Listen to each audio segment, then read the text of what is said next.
Hello दोस्तों, कैसे हो आप सब। Welcome to my YouTube channel.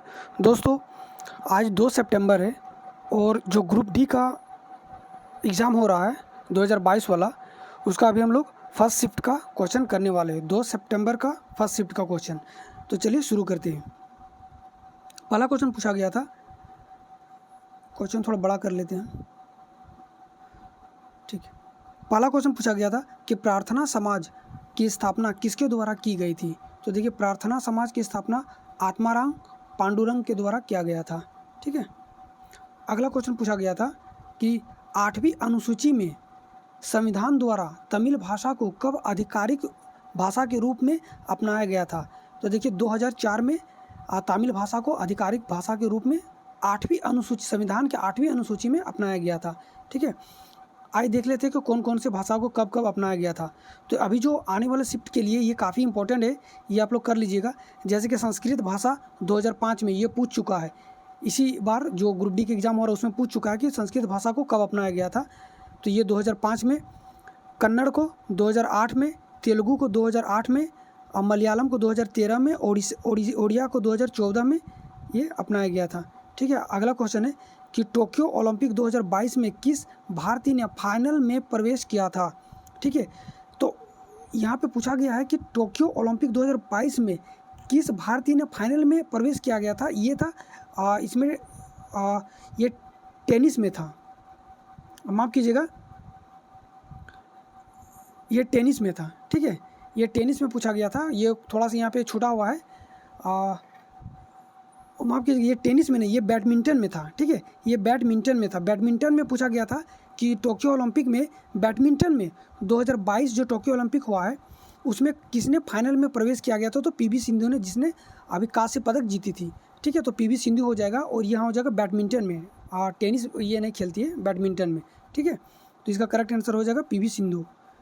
अगला क्वेश्चन है कि प्रधानमंत्री जन धन योजना में अगर किसी की मृत्यु हो जाती है तो उसे मुआवजा के तौर पर कितनी राशि मिलती है। तो देखिए, मुआवजा के तौर पर कितनी राशि मिलती है, तो ये 30,000 हो जाएगा इसका करेक्ट आंसर, ठीक है। साथ ही एक योजना आप लोग याद रख लीजिए, क्योंकि आने वाले शिफ्ट में या फिर आने वाले दिन में ये पूछा जा सकता है कि प्रधानमंत्री जीवन ज्योति बीमा योजना के अंतर्गत यदि किसी आवेदक के 55 साल की उम्र से पहले, यानी कि इसका जो ड्यूरेशन होता है 18 से 55 वर्ष होता है, अगर इसके बीच में 18 साल से ज़्यादा और 55 साल से कम में अगर इसकी मृत्यु हो जाती है, ठीक है, तो इसके द्वारा नॉमिनी को कितनी राशि प्रदान किए जाते हैं। तो ये हो जाएगा 2 लाख रुपया, ठीक है। तो आपका जो क्वेश्चन पूछा गया था ये आंसर हो जाएगा 30,000 रुपया, क्योंकि प्रधानमंत्री जनधन योजना पूछा गया था और ये प्रधानमंत्री जीवन ज्योति योजना से अगर पूछा जाएगा तो इसका आंसर हो जाएगा 2 लाख। चलिए, अगला क्वेश्चन है कि उष्णकटिबंधीय पर्णपाती वनों में कितने सेंटीमीटर तक वर्षा होती है। तो उष्णकटिबंधीय, देखिए वनों से एक क्वेश्चन आ रहा है, पिछले बार भी आया था, हर शिफ्ट में एक क्वेश्चन अब डाल रहा है, ठीक है। तो इसमें पूछा गया कि उष्णकटिबंधीय पर्णपाती वनों में कितने सेंटीमीटर तक वर्षा होती है। तो 90 से लेकर के 160 सेंटीमीटर तक, 90 से 160 सेंटीमीटर तक वर्षा होती है। अगला क्वेश्चन पूछा गया था कर्मकांड का संबंध किस वेद से है। देखिए, कर्मकांड का संबंध ऋग्वेद से है, ठीक है। ऋग्वेद में कर्मकांड के बारे में बताया गया है। नेक्स्ट क्वेश्चन पूछा गया था कि 86वें संविधान संशोधन अधिनियम 2002 के द्वारा कौन सी मौलिक कर्तव्य को जोड़ा गया था। कौन सी मौलिक कर्तव्य को जोड़ा गया था। तो इसमें जोड़ा गया था कि इसमें शिक्षा के अधिकार को जोड़ा गया था कि 6 से लेकर के 14 वर्ष की आयु तक हर एक बच्चा को जो राज्य द्वारा शिक्षा प्रदान की जाएगी। ये था 6 वर्ष से लेकर के 14 वर्ष तक के बच्चों के लिए शिक्षा का प्रदान करना अनिवार्य है, यानी कि इसका ये मौलिक कर्तव्य है, ठीक है। अगला क्वेश्चन है कि एक क्वेश्चन पूछा गया था कि द्विविस्थापन अभिक्रिया। देखिए, विस्थापन अभिक्रिया आप लोग से तभी बनेगा, और इसमें दे रखा था कि इनमें खोजना था कि द्विविस्थापन अभिक्रिया कौन सा है, ठीक है। उसमें से ऑप्शन में दे रखा था A, B, C, D में आपको सब एक एक रिएक्शन दे रखा था। अब उसमें से पता करना था कि आपको द्विविस्थापन अभिक्रिया कौन सा हो रहा है। ऑप्शन तो बच्चों द्वारा नहीं बता पाया, लेकिन द्विविस्थापन अभिक्रिया के लिए आप लोग को ना रिएक्टिविटी टेबल याद रखना पड़ेगा। जैसे कि सोडियम का सबसे ज़्यादा होता है, फिर होता माफ़ कीजिएगा पोटेशियम का सबसे ज़्यादा होता है, फिर होता सोडियम का, फिर होता कैल्शियम का, फिर होता मैग्नीशियम का, फिर होता एल्युमिनियम का। इस तरह से ये रिएक्टिविटी टेबल का ये जो है सीरीज चलता है। तो आप लोग को अगर ये मालूम होगा तो आपसे इजीली देखते ही पता मतलब चल जाएगा कि कौन किसको इसको विस्थापित कर सकता है, ठीक है। तो ये आपका हो जाता करेक्ट, लेकिन हमको यहाँ पे इसका ऑप्शन नहीं मिल पाया है।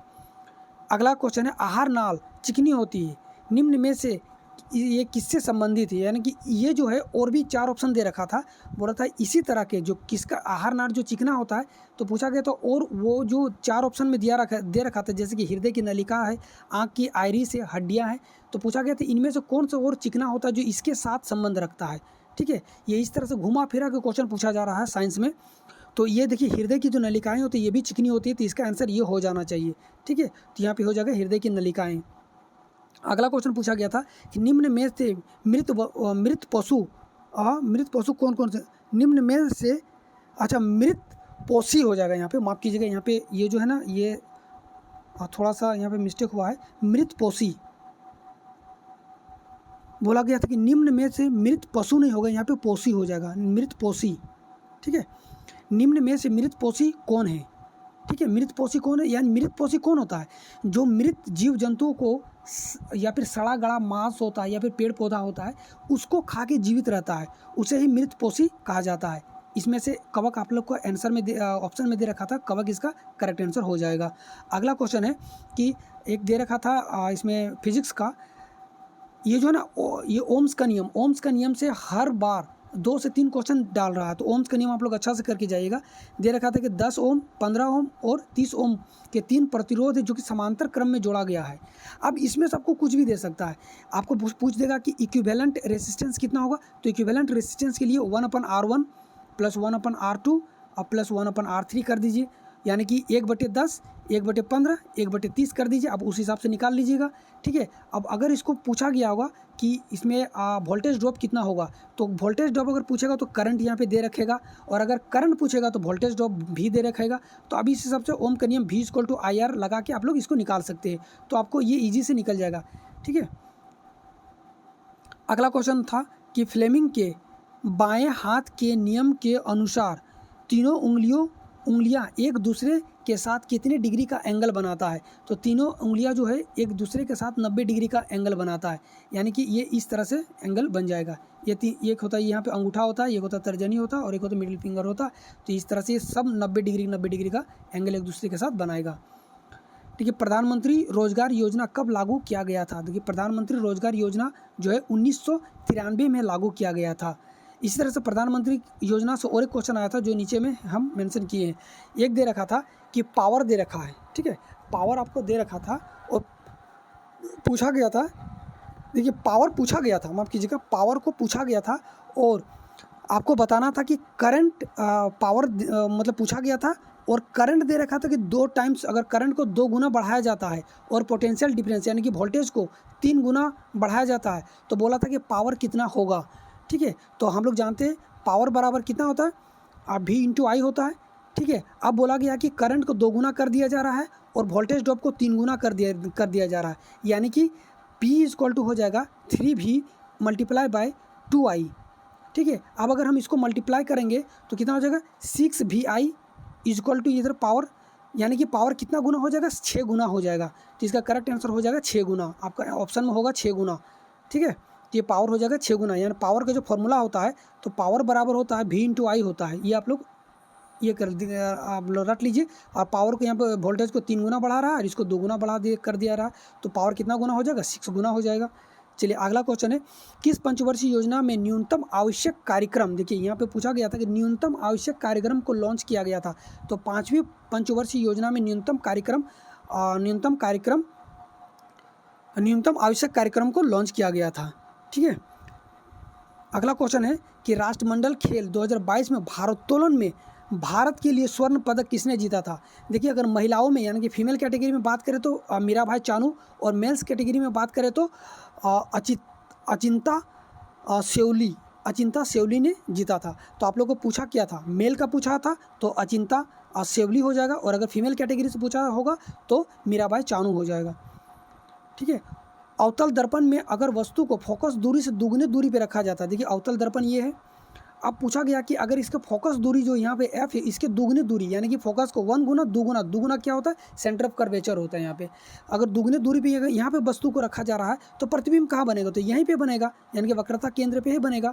और अगर इस तरह से क्वेश्चन होगा कि दुगना दूरी से ज़्यादा दूरी पे अगर होगा तो यानी कि अब वस्तु यहाँ पे रहेगा, अगर ये वस्तु अगर यहाँ पे बनेगा तो ये किधर बनेगा, यहाँ पे बन जाएगा, इस ओर बनेगा। ठीक है, तो इसका जो बच्चों द्वारा बताया गया था तो बोला था फोकस दूरी से दुगने दूरी पे, तो फोकस दूरी की अगर दुगने दूरी पे होगा तो कहाँ बनेगा, वहीं पे बनेगा, यानी कि वक्रता केंद्र पर ही बनेगा। ठीक है, निम्न में से कौन पीओपी का उपयोग नहीं है। यहाँ पे एक क्वेश्चन पूछा था कि पीओपी यानी कि पेरिस ऑफ प्लास्टर का उपयोग कहाँ पे नहीं किया जाता, और 4 ऑप्शन दे रखा, तो ऑप्शन नहीं मिल पा रहा है, इस कारण से इसका मतलब जो करेक्ट आंसर नहीं बता पा रहे, क्योंकि पीओपी का कहाँ तो पेरिस ऑफ प्लास्टर का यूज़ कहाँ किया जाता है, तो जैसे कि हड्डियाँ टूटने पे पेरिस ऑफ प्लास्टर का भी यूज़ किया जाता है, घरों में किया जाता है, बहुत सारे ऐसे जगह है जहाँ पे बर्तन बनाने में किया जाता है, मूर्तियाँ बनाने में किया जाता है पेरिस ऑफ प्लास्टर का यूज़।